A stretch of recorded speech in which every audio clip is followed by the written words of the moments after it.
So easy தான் இந்த concept வந்து பாரு.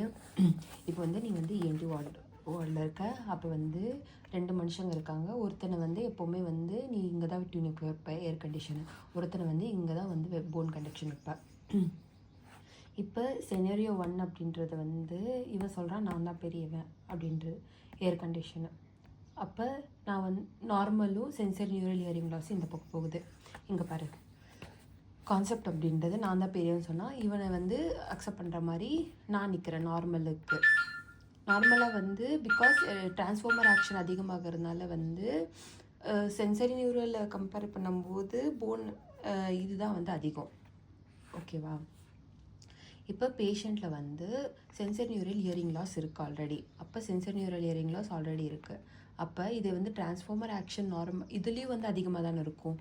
அப்போ கம்பேர் பண்ணும்போது டிரான்ஸ்ஃபார்மர் ஆக்ஷன் இங்கே கொஞ்சம் எலாபரேட்டாக இருக்குது. அப்போ ஏர் கண்டக்ஷன் கொஞ்சம் பெருசு. ஓகேவா? அப்போ இவன் தோத்துட்டான். இப்போ வந்து இவன் அப்போ ரினிஸ் நெகட்டிவ் பார்க்கலாம். ரினிஸ் பாசிட்டிவ். இது பாசிட்டிவ் வந்து நான் இருப்பேன். ஓகேவா? நெகட்டிவ் வந்து பார்க்கும்போது கண்டக்டர் பின்னாடி நிற்பாங்க. யார்? அந்த அட்டெண்டன்ட்டு வந்து பின்னாடி நிற்பாங்க. இல்லைனா சிவியராக யார் சென்சரி இருப்பாங்க? என்னோடய பேட்சி பிரதீக்ஷா. அவள் வந்து சிவியராக சென்சரி இருப்பாள். அவங்க 2 பேரும் இவங்களுக்கு சப்போர்ட்டாக நிற்பாங்க. அப்போ என்ன ப்ராப்ளம்னா எப்போவுமே போன் கண்டக்ஷனை வந்து பார்ப்போம். இங்கே கண்டக்டிவ் ஹியரிங் லாஸில்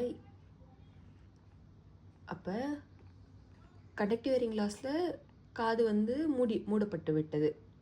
ஓகேவா? டிஃப்ரென்ஷியல் டயக்னோசிஸு அந்த அட்டெண்டன்ட்டோட காது வந்து மூடிட்டாங்க. ஓகேவா? இப்போ ஏர் கண்டக்ஷன் போகுமா? ஆம்ப்ளிஃபிகேஷன் ஆகாது. அது மட்டும் இல்லாமல் உள்ளே போய் ரீச் ஆகிற சவுண்டும் வந்து கம்மியாக இருக்கும். போன் அப்படின்றது அது நார்மலாக இருக்கும். அப்போ நார்மலை விட கம்மியாக இருக்குது. அப்போ நார்மலாக இருக்குது. அப்போ வந்து ஏர் கண்டக்ஷன் வந்து டிக்ரீஸ் ஆகிருக்கு. போன் கண்டக்ஷன் நார்மலாக இருக்குது. அப்போ ஏர் கண்டக்ஷன் டிக்ரீஸ் ஆகிருக்கு. சிவியரி சென்சர் லியூரிங் இயரிங் லாஸ் அப்படின்றது வந்து என்னென்னா இந்த சிவியர், அதாவது பிரதீக்ஷா வந்து எடுத்துக்கலாம். அவள் என்ன பண்ணுறா, இங்கே வந்து அவள் ஆப்போசிட் காதில் வந்து கேட்க ஆரம்பிச்சிட்றா. ஸோ ஏர் கண்டக்ஷனில் ஆப்போசிட் போக்குறதுக்கு சான்ஸ் இல்லை. பிகாஸ் இங்கே பார்த்து sensory neural normal. So conductive வந்து காது அடிக்கலை. அதாவது அந்த அட்டெண்டன்ட்டுக்கு தான் கார்டு அடிச்சிருக்கு, பிரதீக்ஷாக்கு வந்து கார்டு அடிக்கலை. ஓகேவா? நார்மலாக இருக்குது. சென்சரி நியூரல் மட்டும் போயிருக்கு. அப்போ இந்த பக்கமும் போயிடுச்சு. சென்சரி நியூரல் 2 பக்கத்தோட சென்சரி நியூரலும் வந்து போயிடுச்சு. சரி, 2 பக்கம் இல்லை, சென்சரி நியூரல் போயிடுச்சு. ஓகேவா? பிரதீக்ஷா அது. அப்போ நம்ம என்ன பண்ணுவோம், டியூனிங் ஃபோருக்கு எடுத்து வைக்கும்போது ஆப்போசிட் சைடில் போன் கண்டக்ஷன் கேட்கும். அப்போ அது வந்து அதிகமாக இருக்கும் நார்மலை விட. ஓகேவா? ஸோ இப்போ இந்த பர்சனுக்கு சப்போர்ட் பண்ணாங்களே அந்த பர்சனுக்கு வந்து 2 குழந்தைங்க இருக்காங்க. ஒருத்தனுக்கு வந்து இன்னும் 2 differential conductive hearing loss, sensory neural hearing loss bone கண்டக்ஷனில் பார்க்கலாம். இப்போ காது இங்கே வந்து இருக்குது. அப்போ நம்ம வந்து ரெனிஸ் டெஸ்ட் வந்து வெப்பர்ஸ் பார்க்குறோம் தலை மேலே வச்சு. அப்போ அதிகமாக கேட்கும். அப்போ அதிகமாக கேட்குறதுனா ப்ராப்ளம் இருக்கிற சைடு தான் அதிகமாக கேட்கும். இங்கே கம்மியாக கேட்கும் ஆப்போசிட் சைடு, அதுதான் வந்து பெட்டராக கேட்கும். ஸோ இந்த கதையெல்லாம் முடிஞ்சிச்சு. ஓகேவா? இப்போ நம்ம வந்து இங்கே வரோம் ஏபிசி போன் கண்டக்ஷன். அதாவது ஹெச்ஓடியை வந்து காது வந்து மூட சொல்கிறோம். அப்போ காது வந்து ட்ரேகஸ் வந்து மூடிட்டு நம்ம வந்து அவர்கிட்ட மாஸ்டர் வைக்கிறோம். அப்புறம் நின்றுடுச்சுப்பா அப்படின்ற உடனே நான் வந்து வைக்கிறேன், எனக்கு இன்னும் கேட்குதே. அப்போ உங்களுக்கு வந்து ஷார்டன் ஆகிடுச்சு, போச்சா அப்படின்றோம்.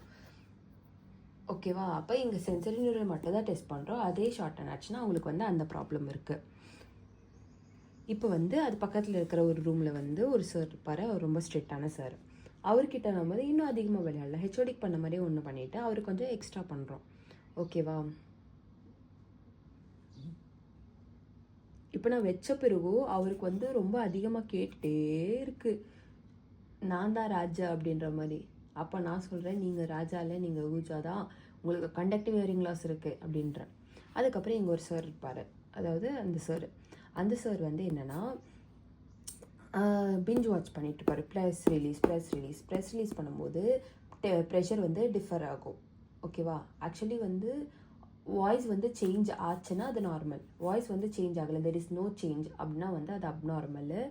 அப்போ கண்டக்டிவ் ஹியரிங் லாஸ் இருக்குது. பிகாஸ் நம்ம இங்கே பாரு கலீஸ் டெஸ்ட்லேயும் ப்ரெஷர் இன்க்ரீஸ் பண்ணுறோம். ப்ரெஷர் இன்க்ரீஸ் பண்ணும்போது டிம்பானிக் மெம்பரேனை வந்து ரிட்ராக்ட் பண்ணுறோம், இயராசிக்குள்ளே வந்து ஃபிக்ஸ் பண்ணுறோம்.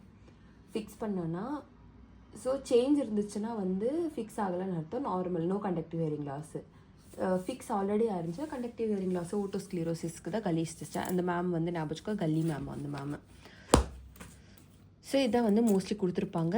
512 ஹெர்ட்ஸ் தான் வந்து மோஸ்ட்லி யூஸ் பண்ணுறோம். இதுதான் வந்து ஸ்பீச் ஃப்ரீக்வன்சியில் வந்து விழுது. ப்ளஸ் இது வந்து அதாவது இது வந்து ஃபெல்ட் 256 வந்து மெடிசன் வேர்டில் எடுத்துக்கிறோம், நல்லா ஃபீல் ஆகும். ஓகேவா? 1024 அப்படின்றது வந்து சீக்கிரமாக டேம்பன் ஆகிடும்.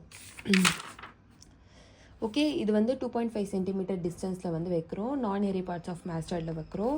இங்கே பாரு, ஆக்சுவலி வந்து கம்மி ஃப்ரீக்குவன்சி கம்மி ஃப்ரீக்குவன்சினா அதுக்கு வந்து டெசிபல் வந்து ஓரளவுக்கு டெசிபல் இருக்கும். அப்போ 15 டிஃப்ரென்ஸு. 15 டபுள் பண்ணால் 45, 15 3 சார் 15 1 சார் 15, 15 2 சார் 30, 53 சார் 45, 60 தான் வந்து மேக்ஸிமம் இயரிங் லாஸ் வந்து இருக்கும். ஓகேவா? அப்படியே அதை வந்து கண்டுபிடிக்கிறோம். ஈஸி.